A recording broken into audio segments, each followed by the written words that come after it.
had been working on the book for almost 2 years at that point. And the thought of rewriting it again, I couldn't even stomach it.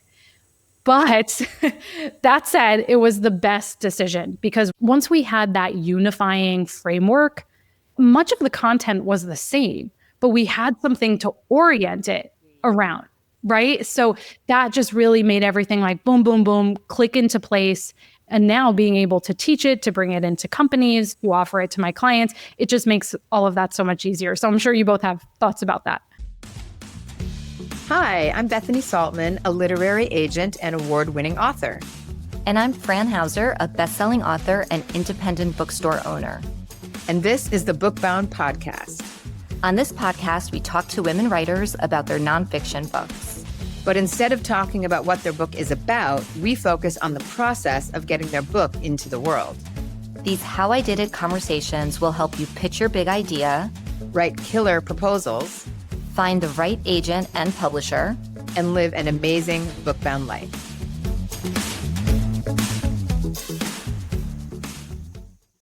Welcome to the show, everyone. I'm so excited to introduce you to our guest, Melody Wilding. Melody is the author of Managing Up: How to Get What You Need from the People in Charge.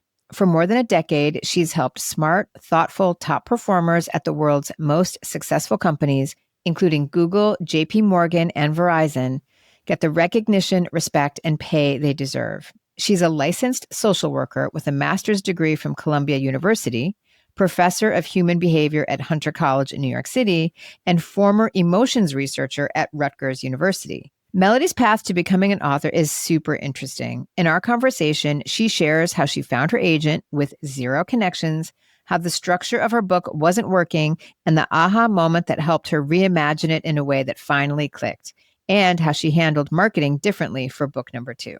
But I'll let the conversation do the rest of the talking. Let's dive into our chat with Melody. Hey, Melody, welcome to the show. Thanks so much for having me.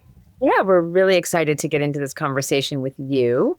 So we like to start every episode asking the same basic question of our guests. And in your case, this is your second book. You have a very wide-ranging career. You are a therapist, a social worker, a coach, an author, a public speaker. So I'm really curious, in all of the work that you do and all of the content that you are swimming in all the time, I'm sure, how did the idea for this second book rise up? And how did you know that it was a book and not just another talk or another, deliverable in some way?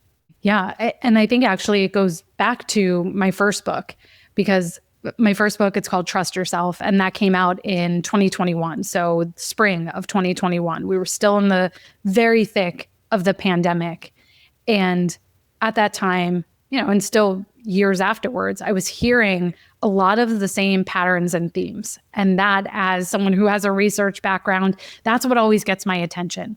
And so I was noticing people would say, loved your first book, really has helped me become more confident and believe in the value I have to offer.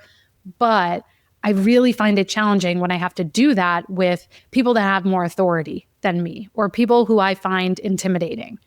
And I'm sure both of you remember that was the time when we were having like the Great Resignation, and people were just really rethinking their relationship with work. And so much was changing, so much was uncertain. It still is.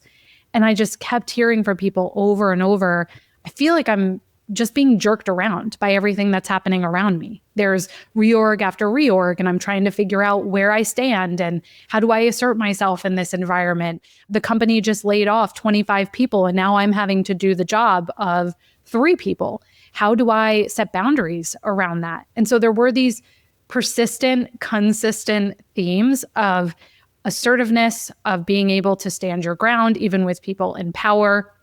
And my entire audience and myself are people who consider ourselves to be more emotionally sensitive. And so that adds an extra layer to all of this. How do you navigate this, have these tough conversations, and be able to be confident, asking for and projecting what you need in the workplace when you're someone who tends to be very vigilant of what's happening around you? You're absorbing all of the stress and the dynamics.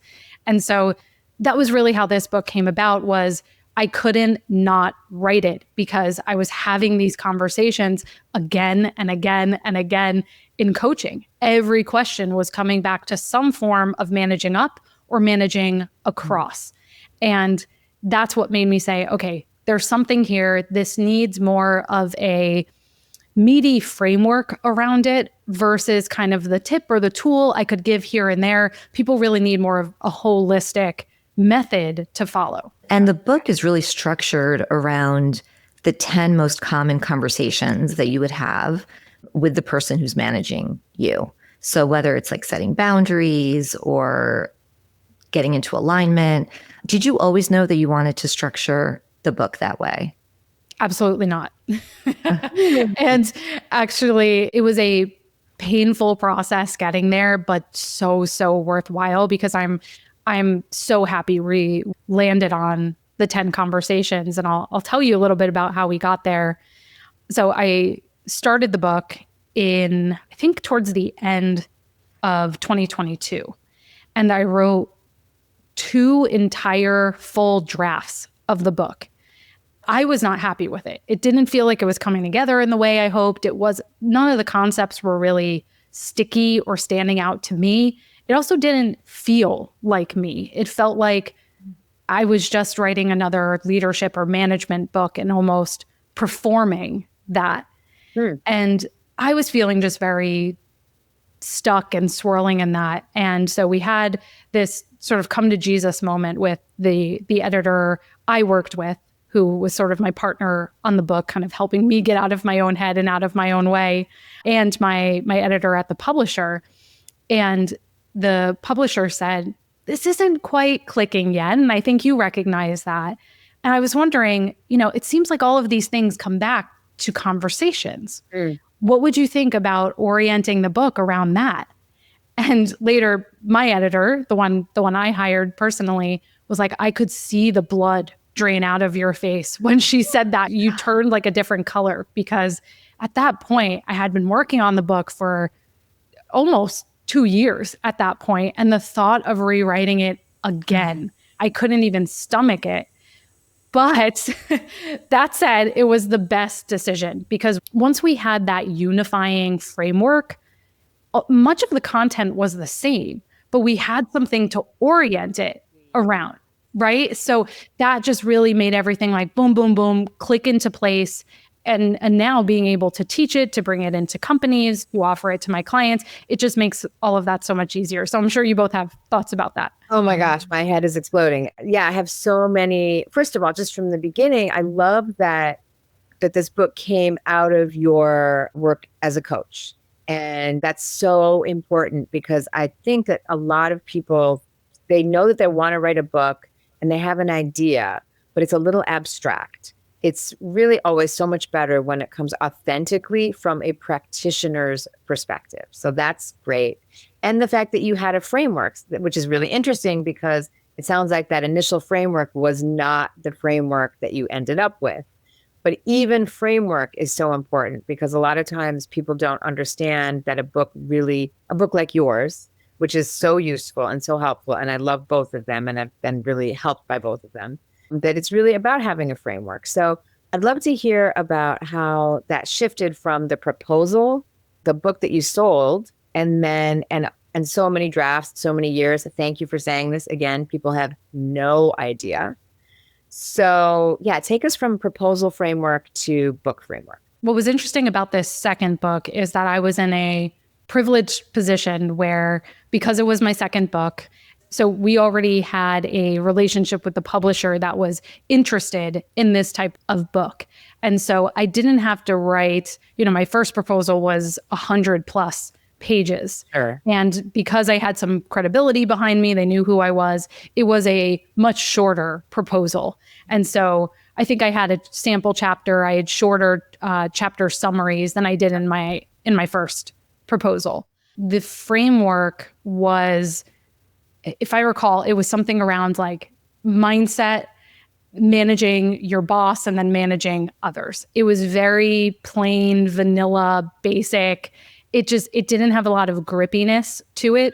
Sure. It was still psychology informed. And that was very important to me because that's how I wanted this to differentiate this book about managing up from the other books about managing up that are out there, which are also some are by amazing other practitioners and coaches. Some are by people that have been assistants and the right hands to executives. So they're speaking from their perspectives. But I wanted something that was about the psychology component because that was the piece that was missing, more of that research-backed science, influence, persuasion-based approach to this. So it definitely had that, but it didn't really take the reader on a journey like the current book does, where it gives them the conversations now follow this idea of there's 5 foundational conversations, as you were mentioning: alignment, styles, ownership, boundaries, feedback. And then those give way to some of the later conversations: visibility, advancement, money, quitting, things like that. And it was really through conversations with my readers. So even after I sent the proposal in, I had it accepted. Even as I first started writing, I immediately got the sense that what I pitched may have worked on paper or on the proposal paper, but it's not going to work when I try to blow this out into an entire book. And so as I started to dig into that, let me also say, I think what I had also been sensing and had been listening to was how readers' preferences were changing from before the pandemic when I started my first book to now this one. And what was very clear to me is that they didn't want theory. They didn't want a lot of 5 chapters on mindset before we actually got to the tactics, which was how the proposal was set up. They wanted immediately get me into this. I want the scripts, tell me exactly what to do. I want something that I can scan because I have 15 minutes on my commute in the morning or, 20 minutes between when I send my kids off to school and when I sit down to work that I do some reading for myself. And so I need to be able to get a really quick hit. And that was a mistake I had made with my first book because I almost wrote my first book as a workbook that someone had to sit down with and reflect. And that's just not how today's reader works. Those 2 things combined together, I immediately reached out to my audience and I had dozens, I think close to 35, 40 conversations with readers, with past clients who volunteered to speak with me. And I was really trying to understand for them, what did managing up mean to them? What did they most want out of this? What were the biggest blockers? And that also very quickly showed me that, okay, these first 3 chapters I was proposing, people don't really care about any of that. They are frustrated. What they have identified the problem as is not them getting in their own way when it comes to managing up, which is where I was taking it from, kind of your fears about looking pushy or overzealous. No, it was more so they saw the issue as my manager and I aren't even on the same page. And so I can't get anywhere with them. I can't ask for a raise or more responsibility unless we're both working in the same direction. And so those conversations were invaluable for being able to pull out themes, but also specific language that people were using. So I could reflect that in the chapter titles, in the actual headers for each of the chapters. Yeah. I love so much about what you're saying, especially with prescriptive nonfiction, the importance of actually speaking to your readers and really understanding what their pain points are, what they're struggling with. The way that you wrote the book, Melody, it's just so useful. It's the kind of book that, I'm having a hard time getting on the same page with my manager. Like, let me go to that specific chapter. So I just think there's so much value per page in this book. I mean, you nailed it. And it is really also, I think, important for our listeners to understand that if you are a coach and if there is a certain framework that you're using as a coach, that it may work really well in that situation. But then when you have to get that onto the page, don't be afraid to change it up, right? In a way that's going to be sticky and interesting and fresh. I feel like we could talk about this for 3 hours, but I would love to segue a little bit to your relationship with your agent, Lisa DeMona, who is amazing. And I believe she was your agent on both books. And I'd love to just kind of hear your journey. Like, how did you get to her? Because it's always like, it's so hard, right? For writers when they're looking for an agent, that really can be like one of the tougher parts of the whole book publishing process.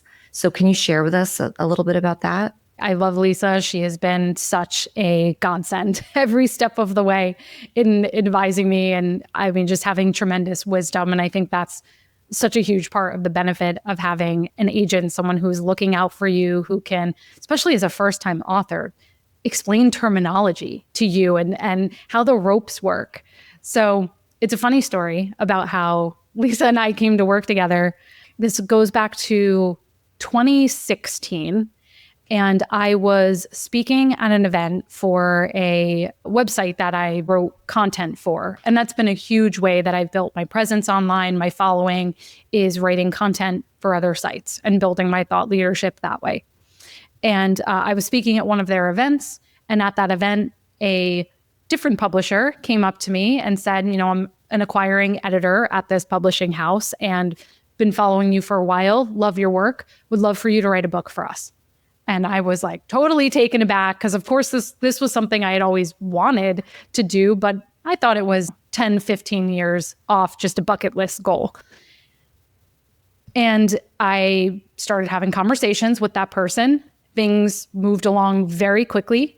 I wrote a very bare bones proposal, and I had a contract within, I would say, about 10 or 12 days. And when I looked at the contract, I knew immediately, as you're looking at all the different terms and royalty amounts for different prints, and there's just so much in there. I knew immediately, I don't want to make this decision on my own because I may commit to something I'm not happy with and lock myself in to a situation.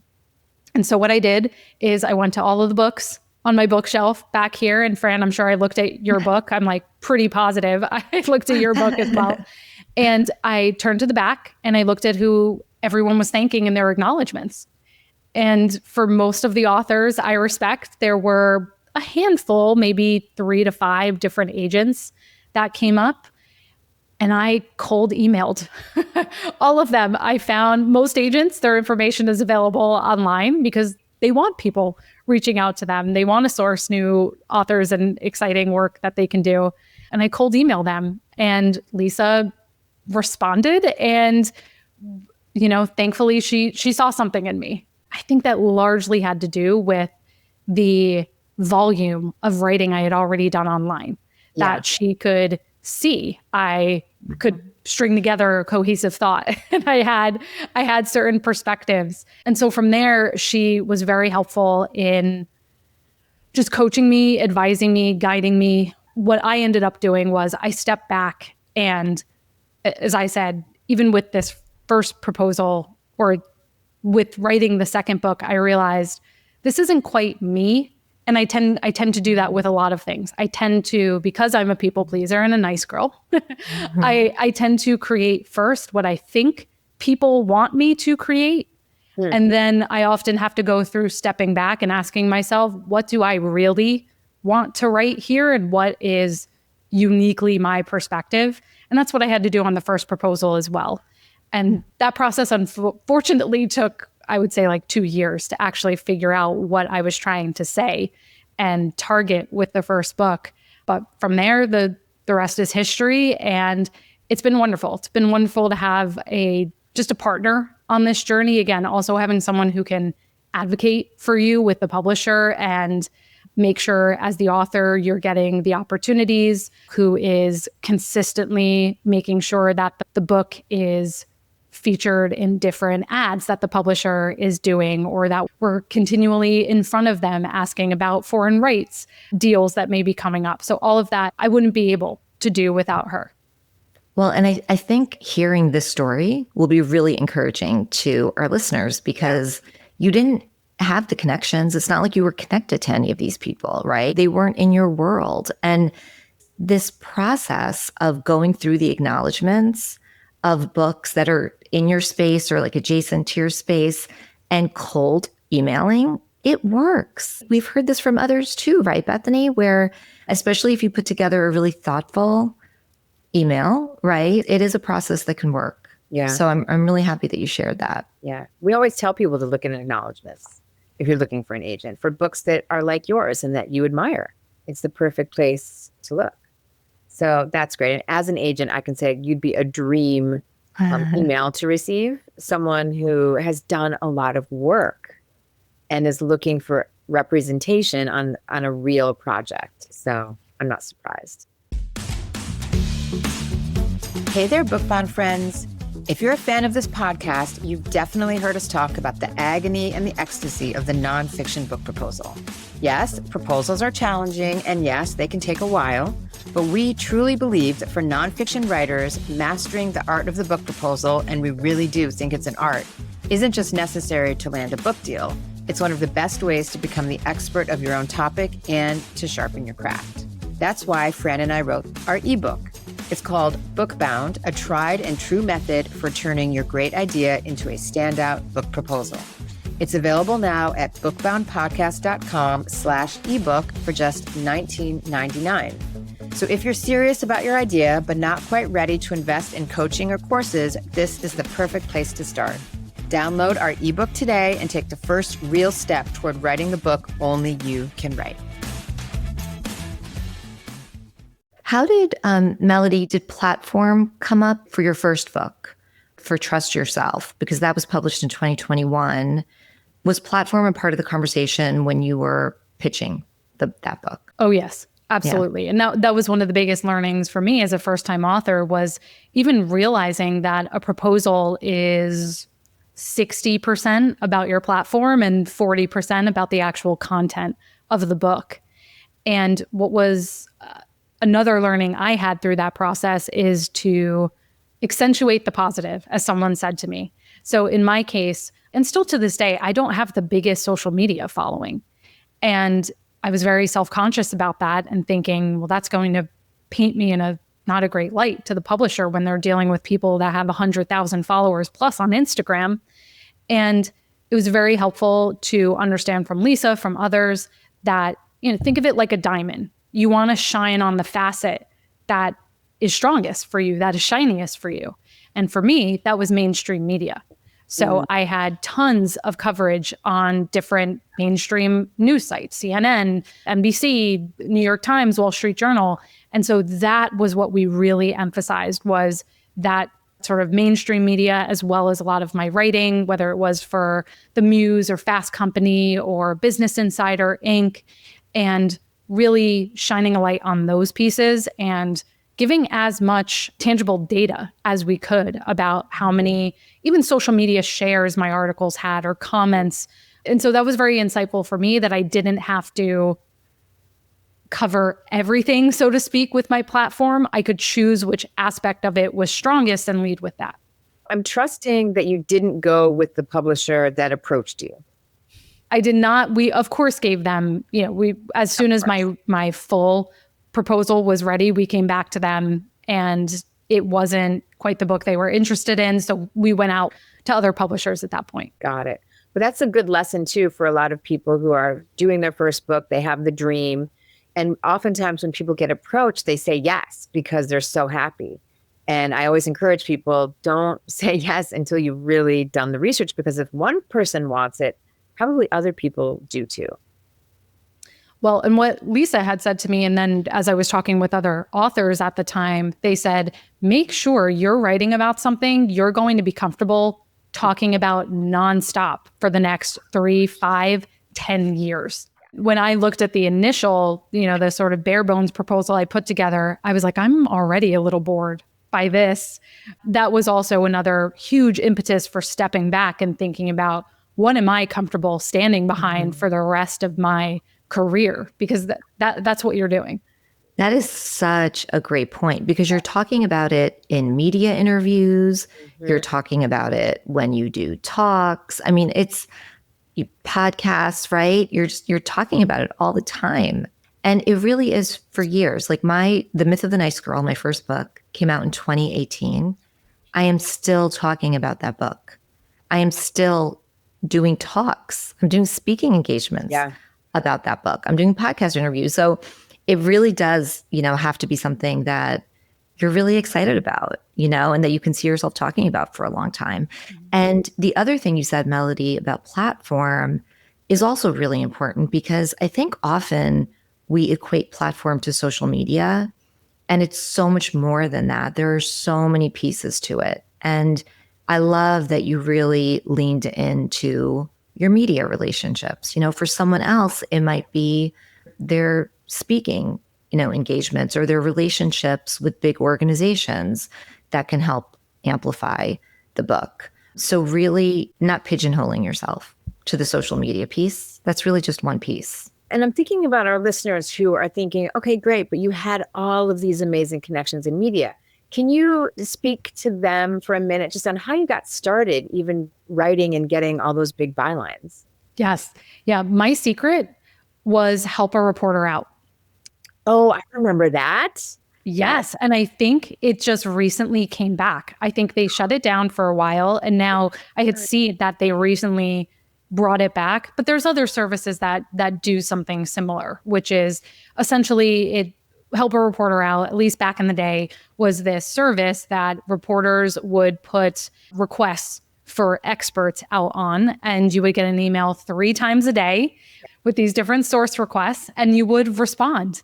And I really perfected the art of doing that. And the secret I'll give everyone is that if you are responding to any journalist request, respond in a way where they can just simply copy and paste what you have given them and plop it right into the article. It should be a tight, compelling soundbite that they can just drop in, because most of the time they are moving so quickly. That's exactly what they will do. Make their job easier, right?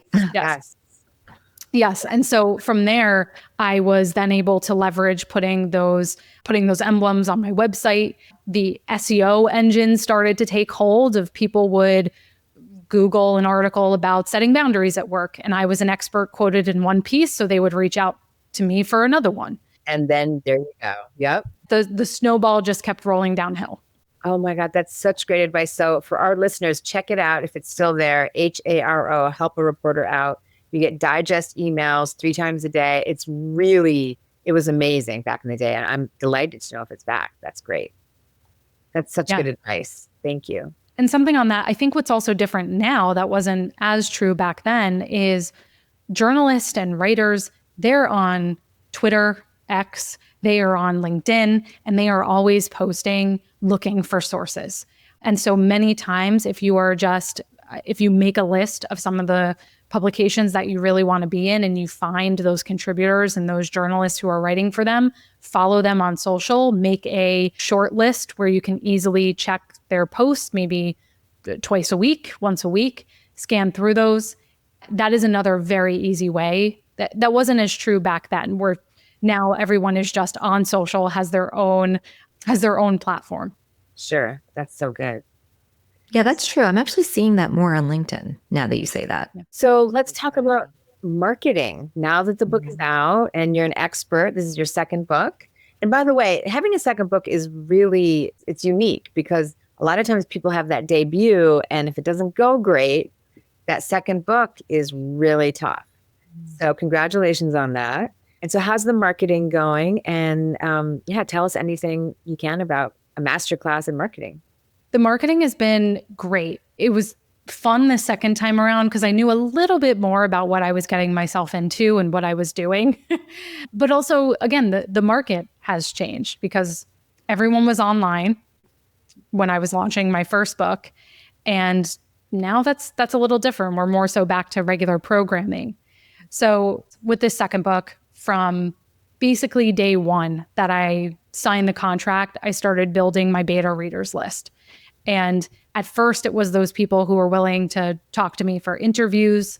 And then I started just very early on putting it out to my email list, just building that consistently. So I had that loyal group of followers who were at different stages. I would tap into them for different things. So I would survey them about chapter titles or to get, stories to inform certain chapters. They helped me pick covers, for example. And of course, as we got closer to pre-order time, I gave them the best incentives with the understanding that they would rate, review the book, all of that. So that was very helpful to build that early to get those people excited. Because also what it did was a lot of those people said, hey, this would be great for my employee resource group at my company. Or we have this annual conference that we do and we'd love to buy 500 books when it's time. And so it was really helpful to have some of that locked in early. And then as the release date got closer, what I experimented with this time was more rotating bonuses to incentivize pre-orders. So the first time around, I sort of just did one kind of static bonus, which I believe at the time was a companion workbook for Trust Yourself. And then towards the end, I added like a live book club experience. But this time around, I treated it almost like a coaching program launch. So I would do free webinars that I would offer. And then at the end of the webinar, my pitch, quote unquote, what I was selling was a pre-order of the book. And if you pre-ordered the book, you got these certain bonuses, like a exclusive masterclass that I was doing or whatever it was. And that was really successful. It was really successful to give people a lot of value, to bring them somewhere live where there was more accountability for them taking action. And I did that, I think 3 times. And I would change what the bonuses were each time. And of course, anybody who had already pre-ordered then got all of the bonuses, which I was able to sort of sell that as well, that the earlier you pre-order, the more you are getting. Yeah. And that worked very, very well for individual pre-orders. And then this time I was also much more cognizant of organizational and company bulk orders. And so did a lot of outreach to all of my past speaking clients to see if they would like to bring me in. That was very successful. And a lot of cold outreach to people on LinkedIn to see if they would like a copy of the book and then potentially nurture that into a talk or something for their organization. So it was kind of a multifaceted approach. Wow. Did you work with anybody or is this all your genius? Well, on the side of what I mentioned, the webinars and all of that, that was just me and my small but mighty team of my online business manager and my assistants. I did hire a PR firm. I worked with Cave Henricks on both of my books, and they are fantastic. I refer everyone to them. And so they really worked with me on the PR side, which was very successful as well. We were able to get like a lot of the top tier media that we wanted, had a ton of interest in the book. And they also handled some of the speaking outreach that was coming in. So they would help me with following up with people and moving things along to secure some of those events and those book buys as well. Amazing. Oh, wow. Yeah, that's what I want to know. I'm seeing a 3rd book already. I'm sorry. I don't mean to rush you. I hate when people do that to me. Well, I appreciate that. My dream since I was 5 years old was to be an author and a writer. And so I hope to continue writing more books. Fran, if you have an idea for me, I am all ears, because at this point I feel like my well is depleted and I need a little time to fill it back up and kind of observe what comes out of this book. But yes, I think there's definitely a 3rd one in the future. Mm-hmm. But for now, I am continuing to just do a ton of speaking, podcasts. There's such a long tail from a book. And that also surprised me the first time around. It still is very satisfying now that even though it came out in my Managing Up came out in March, I still feel like we're in the launch, that it hasn't ended yet. But now I'm seeing much more of the wheels are turning on their own, where all of those seeds I planted, all of the interviews I did and people I reached out to, now they're all starting to come back. So that's always really cool that you can have the work you've done just pay dividends for months and years. You know what's so cool is that these books are clearly a very natural part of your business. Like they make so much sense, like from a coaching perspective and your thought leadership platform. But the thing that's really cool is how much you're enjoying this process. Like I see it in you. Like, when you said, I've always wanted to be an author, I've always wanted to be a writer, It's just, I'm so happy for you. I'm so happy for you that you found this career and the role that these books are playing in your career. It's just so wonderful and so inspiring to see, Melody. So thank you so much for your time today. We learned so much from you, and we wish you all the best. And please let our listeners know, what is the best way to stay connected with you? Yes, you can find me at melodywilding.com. Information about both Trust Yourself and Managing Up is there.